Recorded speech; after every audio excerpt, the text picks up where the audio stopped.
Miss হবে না আপনার পছন্দের টিভি শো। দেখুন জি5 অ্যাপে একদম ফ্রি। মিসেস মুখার্জি, আপনি যেটাকে বদ উদ্দেশ্য বলে অ্যাড্রেস করছেন সেটা কিন্তু আমার কাছে খুব সরল সহজ বন্ধুত্বের সম্পর্ক গড়ে তোলার একটা চেষ্টা ছিল। অ্যান্ড মিসেস মুখার্জি, আমার কোম্পানিতে শুধু আপনার মেয়েই নয়, আমার অফিসে বাকি এমপ্লয়ি যারা আছে, যারা আমার স্টাফ, তাদেরকে আমি কখনোই আমার সাবঅর্ডিনেট বলে মনে করি না। তারা সবাই আমার সহকর্মী, সহযোদ্ধা, এবং সবার সাথে কিন্তু আমি বন্ধু হিসেবেই মিশি এবং এভাবেই ভাবতে আমি ভালোবাসি। ও আচ্ছা আচ্ছা, তার মানে অফিসটা আপনার কাছে একটা ক্যাফের মতো, যেখানে আপনি আপনার সোকল বন্ধুদের সাথে একটু একটু সময় কাটান। আপনারা হয়তো জানেন না, হতেই পারে নাই জানতে পারেন, আমরা ক্রিয়েটিভ ফিল্ডে কাজ করি, তাই আমরা একটু খোলামেলা পরিবেশ, বন্ধুত্বপূর্ণ সম্পর্ক মেনটেন করা, এগুলোই আমাদের কিন্তু সাকসেসের মূল মন্ত্র। আমার অফিস, আমার স্টাফরা আমার পরিবারের মতো। যদি কেউ মনে করে যে আমার এই বন্ধুত্বপূর্ণ আচরণ তাদের কাছে গ্রহণযোগ্য নয়, তাহলে কিন্তু তারা নির্দ্বিধায় এসে আমাকে বলতে পারেন, আর এতে তাদের কোনো নম্বর কিন্তু কাটা যাবে না। আমি জানতে চাই যে এই মুহূর্তে আপনার প্রয়োজনটা কি রায়ের সঙ্গে, যার জন্য একেবারে আপনাকে বাড়ি অবধি ছুটে আসতে হলো। বললাম যে বিষয়টা অফিসিয়াল, আমি ওনাকেই শুধু বলবো। অযথা কথা না বাড়িয়ে আপনারা মিস মুখার্জিকে ডেকে দিলে সুবিধা হয়।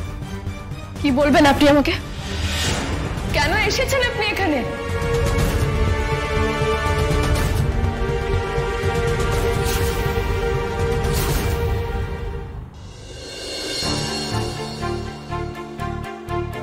তুই চাকরিটা ছেড়ে দিয়েছিস, তাই তো?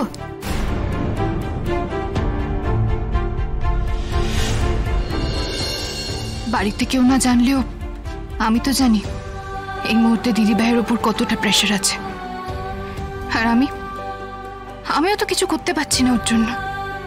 টিউশনের ওই কটা টাকায় কি বা হেল্প হবে?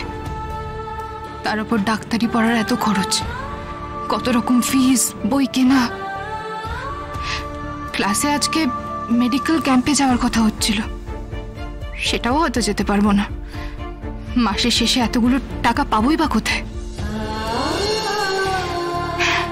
সে না হয় নাই গেলাম, কিন্তু বাবার স্বপ্ন পূরণ করতে গিয়ে দিদি ভাইয়ের সাথে কোনো অন্যায় করছি না তো? কেনই বা ও একা বইবে এত বড় সংসারের দায়িত্ব? আজকাল বাড়িতে মা আর দাদাও তো কত খারাপ কথা বলে ওর সাথে। চাকরি নেই শুনলে তো আরোই। বাবা চলে যাওয়ার পর থেকে আমাদের পরিবারটা যেন তাসের ঘরের মতো দোষে পড়েছে। এই যে ম্যাডাম, আপনি এখানে একা একা বসে আছেন কেন? কি হয়েছে? এমনি এমনি এমনি মানেটা কি? কলেজে একটা এক্সকারশন আছে আর তোর মধ্যে কোনো এক্সাইটমেন্টই নেই। ওফ, আমরা কিন্তু এক্সকারশনে যাচ্ছি না, আমরা যাচ্ছি মেডিকেল ক্যাম্পে, পিয়ালতলি গ্রামে। কিন্তু স্রোত, তুই এরকম মুখটা করে রেখেছিস কেন? 3 দিন ধরে আমরা সবাই মিলে একসাথে মেডিকেল ক্যাম্প সামলাবো, কাজ, খাওয়া, ঘোরা, কি মজা হবে বলতো? হ্যাঁ, আর সিনিয়র ডক্টররা তো প্রায় কেউই যাচ্ছে না, সবকিছু আমাদেরই সামলাতে হবে। এক্সপিরিয়েন্স হবে, মজাও হবে। মজা তোদের হবে রে, আমার হবে না। কেন রে? সে আবার কি হবে না কেন? এই পিয়ালতলি গ্রামের মশা খুব ফেমাস, তাই তোর ভয় হচ্ছে বুঝি? ফেমাস কিনা সেটা তো গেলে টের পেতাম, আমার তো যাওয়াই হবে না। কেন? কি বলছিস সব? সামাতে ইয়ান্নে, এই তোকে আর এতগুলো ভাষায় জিজ্ঞেস করতে হবে না। এই স্রোত, পাতি বাংলায় বলতো, কেন যাওয়া হবে না তোর? হ্যাঁ বল না, কি হয়েছে? সিম্পল, ক্যাম্পে যাওয়ার ফিজের জন্য। আমার বাড়ির যা অবস্থা, এই মুহূর্তে আমার নিজের জন্য 1,500 টাকা চাওয়া সম্ভব না রে, বুঝলি তোরা? আরে সে নয়, আমরা সবাই চাঁদা তুলে। কিঞ্জন প্লিজ দয়া করে এই দয়াটা করিস না, আমার নিজেকে না খুবই ছোট লাগবে। সরি রে, তোকে কথাটা ওইভাবে বলতে চাইনি। আরে তুই সেরকম হলে না আমাদের থেকে ধার নিবি, টিউশনই তো করিস, ফেরত দিয়ে দিবি। টিউশনি, স্কলারশিপ, তার পুরো টাকাটাই না আমার পড়াশোনায় আর বাড়িতে একটু একটু সাহায্য করতেই ফুরিয়ে যায়। শোধ করার সামর্থ্য বোধহয় কোনোদিনই হবে না আমার। আচ্ছা, আমরা তোর বন্ধু নই, ছোট লাগবে কেন? বন্ধু বলেই নিঃসংকোচে সমস্যার কথাটা বলতে পারলাম রে। আর ধর এখন তোদের সাহায্য নিয়ে যদি আমি ক্যাম্পে চলেও যাই, তাহলে আমাদের মধ্যে এই সহজ বন্ধুত্বটা থাকবে না রে। তো একটু বোঝার চেষ্টা কর প্লিজ।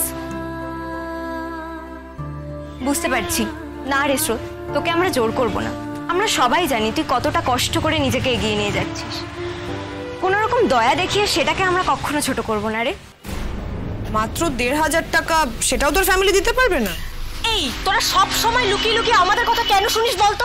নিজের চরকা তেল দিতে পারিস না? সত্যি তাই। এই লুকিয়ে লুকিয়ে শোনার কি আছে রে? এটা তো কোনো প্রাইভেট স্পেস নয়। আর তাছাড়া স্রোত যে এখানে বসে ইনিয়ে বিনিয়ে মাত্র 1,500 টাকার জন্য নাটকটা করছে না, সেটা যাতায়াত করতে গিয়ে সবাই শুনেছে। এই তুই মাত্র 1,500 শব্দটা দুবার ব্যবহার করলি না? এই মাত্র কথাটা না ভীষণই রিলেটিভ। হয়তো 1,500 টাকা তোর কাছে মাত্র, আমার কাছে অনেকটাই। আর হয়তো 1.5 লাখ টাকা তোর কাছে অনেকটা, আর কিঞ্জলের কাছে মাত্র। হ্যাঁ, সে হতেই পারে, অভাবী স্টুডেন্ট তো কতই আছে। তা তুই বলিস তো আমরা তোর জন্য ফান্ড তোলার ব্যবস্থা করতে পারি, সবাই হেল্প করবে। না রে, ক্লাসমেটদের ডোনেশনের টাকায় কোথাও যাওয়ার আমার কোনো দরকার নেই। দেখ স্রোত, মেডিকেল ক্যাম্পে যাওয়াটাও কিন্তু জরুরি, প্র্যাকটিক্যাল এক্সপিরিয়েন্স হয়। জানি জানি, সবটাই জানি, কিন্তু কোনো উপায় তো নেই। এনিওয়ে, আমাদের এখানে টাইম ওয়েস্ট করে কোনো লাভ নেই। এমনিতেই কে মেডিকেল ক্যাম্পে গেল আর না গেল তাতে আমাদের কি? যা বলেছিস, আজকাল মেডিকেল কলেজেও সব হাড় হাবাতেদের আড্ডা হয়েছে। এই দাঁড়া 1 মিনিট। কি বললি তুই? তখন কি বললি?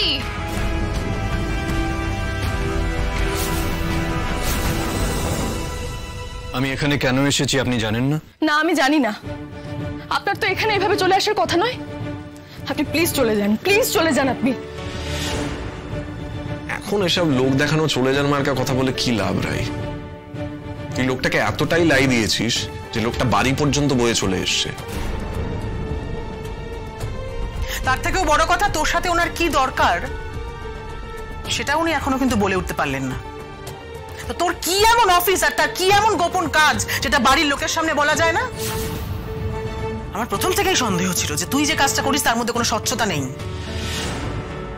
বড় মুখ করে বলেছিলি না এত টাকা মাইনে দেবে, তত টাকা মাইনে দেবে। তা কেন দেবে আর কিসের বিনিময়ে দেবে সেটা তখন বুঝতে পারিনি কি না? নামোজারি বা কি আছে?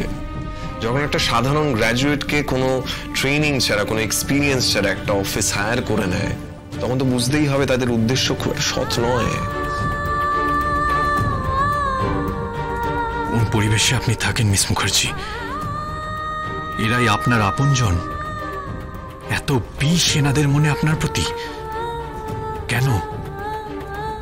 দাদা ভাই প্লিজ আমাকে একটু ওনার সঙ্গে কথা বলতে দে, তারপর তোর যা অভিযোগ আমার উপর করার তুই করে নিস। আমি পালিয়ে যাচ্ছি না কোথাও, বাড়িতেই আছি আমি। আপনি কেন এসেছেন এখানে? আর এত কিছু শোনার পর এখনো এখানে দাঁড়িয়ে আছেন কেন? চলে যাচ্ছেন না আপনি? আপনি প্লিজ এখান থেকে চলে যান, চলে যান এখান থেকে। চলে তো যাবই, এখানে ভেবে দাঁড়িয়ে থেকে অনন্তকাল ধরে এই অপমান আমি। আপনি এখানে অযাচিত ভাবে চলে এসেছেন, তাই এরকম অপমান আপনাকে সহ্য করতে হচ্ছে। এতে কার দোষ? আর তো কারোর দোষ নেই এখানে। একটা কথা মাথায় রাখবেন, যদি আবার আপনি কোনোদিন অযাচিত ভাবে এখানে আসেন তাহলে এরকম অপমানই আপনার প্রাপ্য হবে। জি5 ডাউনলোড করুন আর সব এপিসোড দেখুন একদম ফ্রি।